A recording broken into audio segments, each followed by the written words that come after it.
Come back to you. Thank you. My name is Flora Nyaga from Embu County. Honorable Odinga, please tell us how you have prioritized the main challenges that you will be faced with should you win the forthcoming general elections. And how will you translate these into realities in terms of solutions for the ordinary Kenyans? Thank you. Thank you, Flora. I think, Honorable Odinga, you can answer that straight away. What are your priorities when you win the election in terms of the issues that she considers challenges? Well, she did not, Flora, thank you very much. You did not enumerate issues that you wanted me to talk about. We have got issues of the cost of living. You've got issues of unemployment. You've got issues of corruption, which are major issues afflicting Kenyans at the moment. And we have got issues of devolution.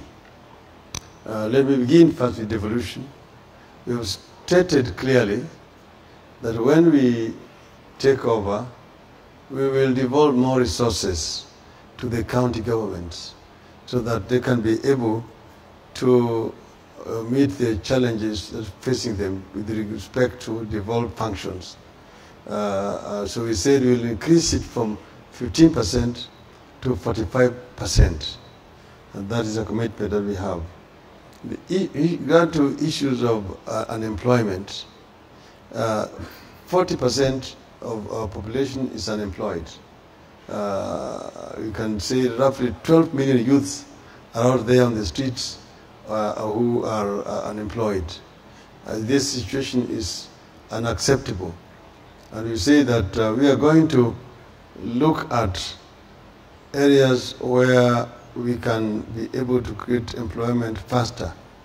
And that's why I said we'll address the informal sector, where 13 million Kenyans are employed at the moment.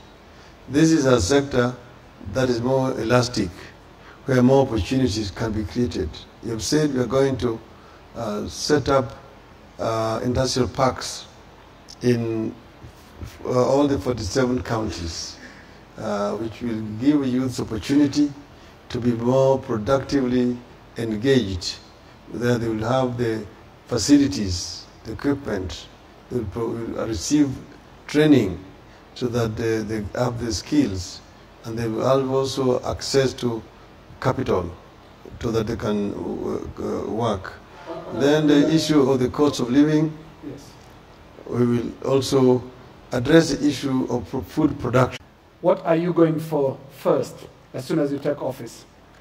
First, the issue of putting food on the table, reducing the cost of living for the people. This is our priority number one. And we will address the issues of cereals, like Odinga, so that we can be able to lower the price of maize flour in the country.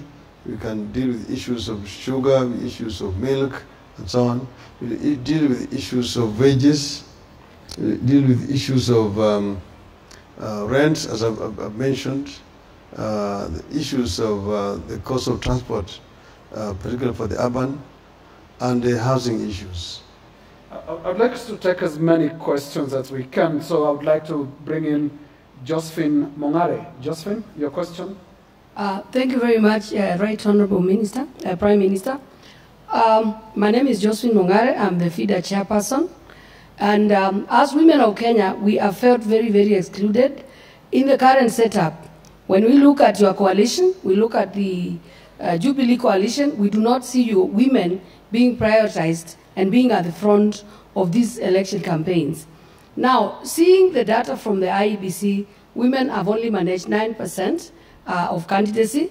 This clearly means that the National Assembly and the Senate will not make the 1/3 constitutional requirement. Would like you to share with us today, as women of Kenya, what are your strategies should your government take over on the 9th of August? What strategies do you have to bridge that gap? One, in your government, and two, in Parliament. Because we have done what we could do as the women of Kenya to make sure that the current the 11th Parliament passed a law which was not possible. Now we are going to an election, and clearly we will not achieve 1/3 gender role. Thank you. Thank you, Justin. Yeah, the issue of women inclusion is very central to our policy. And when we talk about this, it is not just a question of women being members of county assembly, members of parliament, members of the Senate. We're talking about opportunities available for women in society generally, because that's where we're going to absorb more women. Because we're talking about parliament, you're talking about just 350-something people. It's pretty very few. There, what we need is to have a law passed. And as you know, although Jubilee had said they are going to do it, the parliament was closed without them doing it. And in parliament, we had what was called tyranny of numbers. We, as NASA, were very committed to having that law passed.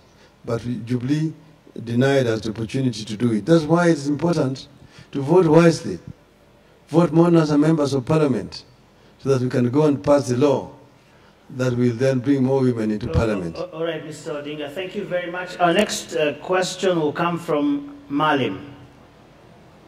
Thank you so much, Joe. The Right Honorable Prime Minister. Malim. Yeah, Harun Malim. According to Kenyan population, about 1.3 million Kenyans have disability. But World Health Organization reviewed that and put about 6 million. And as a country, we have beautiful laws. The Disability Act, the current Constitution, and even the Convention on the Right of Persons with Disability. Unfortunately, up to today, there is no policy that operationalizes those laws to make services accessible to these most marginalized communities. From 2006, National Disability Policy is still a draft. When you will be elected as a president in your first 100 days, what will you promise these Kenyans who feel, despite these great laws, they are still at peripheries in accessing the services? And I wish you good luck in your campaigns. Thank you. A very specific question, Mr. Odinga, about disability. We will ensure that the National Disability Policy is passed together with the enabling legislation so that the people with disabilities can be adequately catered for. When I was Minister for Public Works, I actually came up with the regulations to ensure that all public buildings are user-friendly to people with disability. So it is something that we are genuinely committed to ensure that people with disability are given equal opportunity. Because as I believe, disability is not inability, and therefore they must be given opportunity to serve the country. Thank you, and that will be the final question from the audience. Honorable Odinga, 2 more questions from this desk as moderators of the night. My first question to you, Honorable Odinga, is you come from a family, one of 2 families that have for the last 50 years plus dominated Kenyan politics. How would you respond to perceptions that these 2 families have held Kenyan politics hostage, literally, and with 2 characteristics? One family moving with a sense of entitlement in terms of leadership, and another with a sense of victimhood. Entitlement on the Kenyatta family and victimhood on the Odinga family. What do you say to those perceptions? I think they're very misconceived perceptions. First, begin at the beginning. Jomo Kenyatta initially was a freedom fighter, and he was imprisoned by the colonialists for 9 years, kept under very inhuman conditions. Jaramogi, on the other hand, became a freedom fighter and fought for the release of Kenyatta. And when Kenyatta was released, Kenyatta then became the president, Jaramogi became the vice president. So they earned those positions by virtue of the fact that they sacrificed for the freedom of this country. So it was not like entitlement. The Kenyan people voluntarily elected them to those positions at that time. They disagreed in the course of implementation of policies during independence. And Jaramogi resigned from the government and went into opposition. The rest is history. Jaramogi became a leader of the opposition until he died. I, on my side, I was involved in what we call the second liberation, not by invitation from my father, but basically out of conviction. And therefore I was not in politics because my father introduced me to politics. I came into politics alone, and I've been in politics because of what I think is right for this country. As you know, I've also been in political detention for a long time. You saw me walk away from that place because of that light interferes with me, and you see my eyes sometimes watering because of damages I suffered when I was in the detention and the poor lighting in detention. That is what damaged my eyes. Now, I have continued on this because I represent the force for change in the country. Uhuru Kenyatta then was introduced to politics by the former president, Daniel Arap Moi, who then picked him as his preferred heir when he was quitting politics. So Uhuru came in by invitation from his mentor, former President Daniel Arap Moi. But he then remained now an actor on his own when Moi left the stage. So he's also not here because his father brought him into the stage. He's a Kenyan, like any other Kenyan. So I think it would be very unfair to infer that we have held this country hostage as families. I think you've answered the question, and I will also be asking you about your relationship with Uhuru Kenyatta in a moment. But I think there's an audience question that we had skipped, Joe. Yes, and that was from Phyllis Omido. So we can do that before we wrap things up here. Phyllis. Thank you. So the biggest contributor to climate change is carbon emissions. This is mainly from big business, especially tragic projects like the Lamu coal plant. Kenya has had a maize crisis that government has largely blamed on climate change. And yet, even after acknowledging contributions of climate change to food security, all the manifestos were silent in terms of mitigation of impacts of climate change to our communities. Now, even though your manifesto gave a leeway in terms of environmental social impact assessment before projects, I would like to know that for cases like the Lamu coal plant, where it's clear that the social environmental impacts will be irreversibly terrible for the communities, what would you do as an executive to protect communities from such impacts? Well, we know that the climate change is a major threat to survival of humanity generally. And that's the reason why it's an issue that must be handled internationally. And that's why we have, as a country, made a lot of contribution to the debate on climate change all over the world. As a Prime Minister, I was very much involved in these matters. We as a country need to take action to protect our environment, to basically reduce the carbon emission coming from our country. Remember, I was responsible for conservation and protection of our water towers, which are 5 generally, and several others. We as NASA actually have discussed that issue, and that's why in our manifesto we're talking about doing due diligence on projects before they are sanctioned. You are talking specifically about a project in Lamu. But I just want to tell you that coal plants still exist all over the world. You go to China, they're there. You go to Europe, they're there. In the United States, they're there. There's what is called clean coal clean coal as opposed to just ordinary coal plants. So that is an issue that needs to be looked at more comprehensively rather than just emotionally. And you know that in those other countries, they exist, there's not just one plant. There are several plants.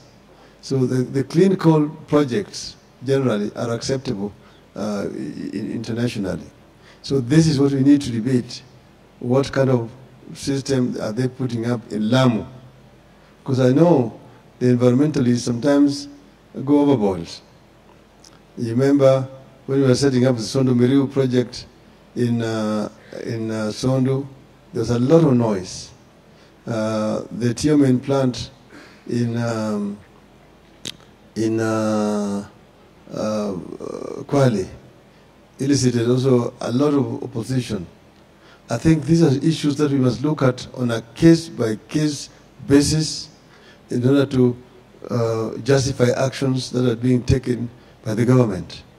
If the Lamu coal is a project that is going to destroy or interfere with the environment, of course we will not accept it.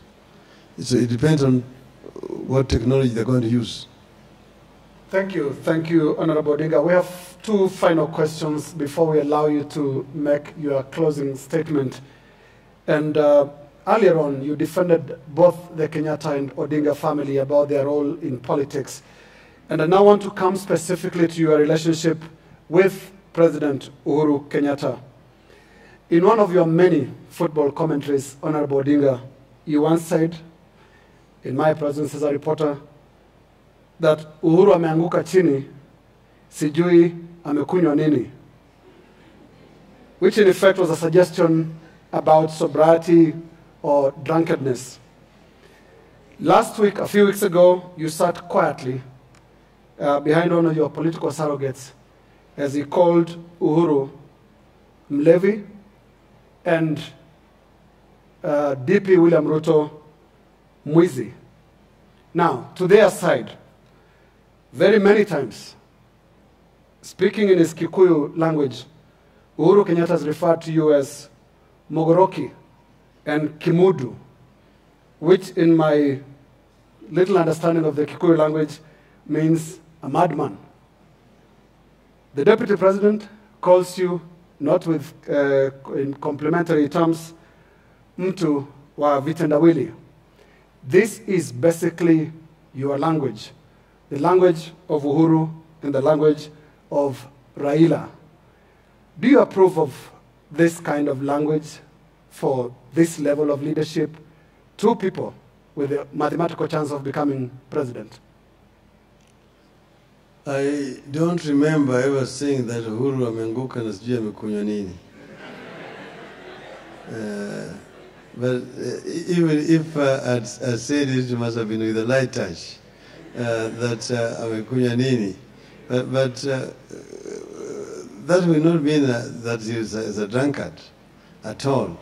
And when you talk about one of my, you call him my surrogate, or I think that is not a fair comment on an honorable member of parliament, if that is what you mean.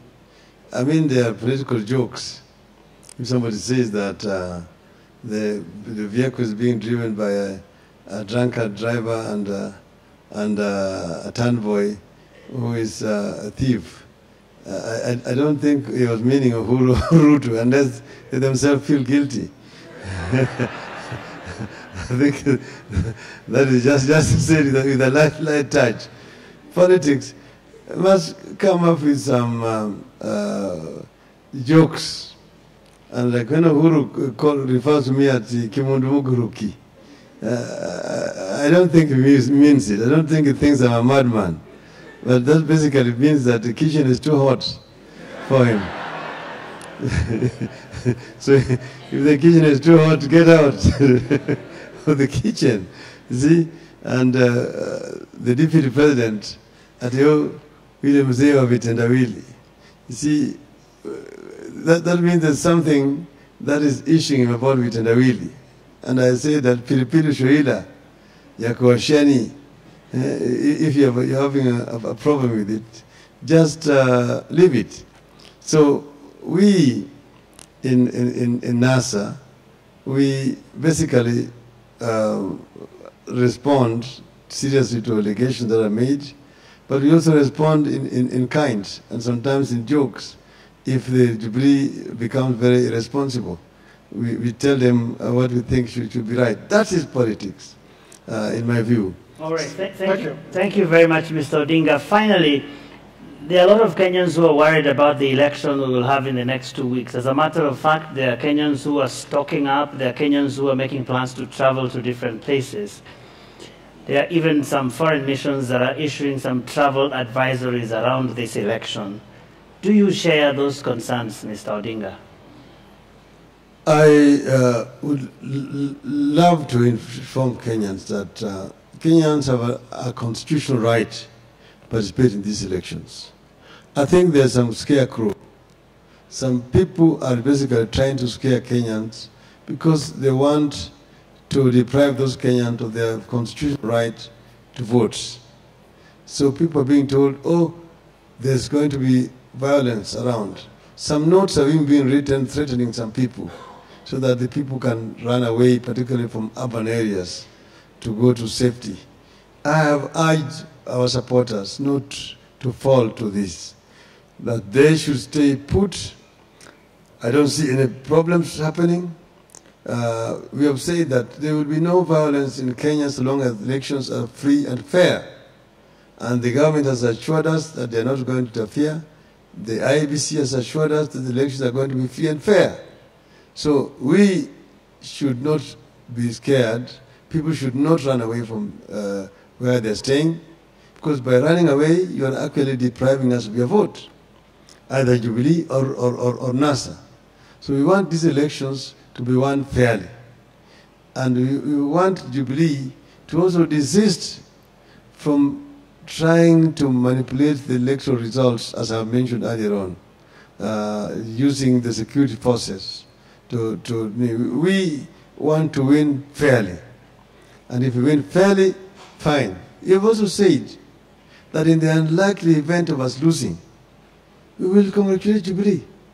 They've been asking you all the times, are you going to accept results? We will accept free, fair electoral results.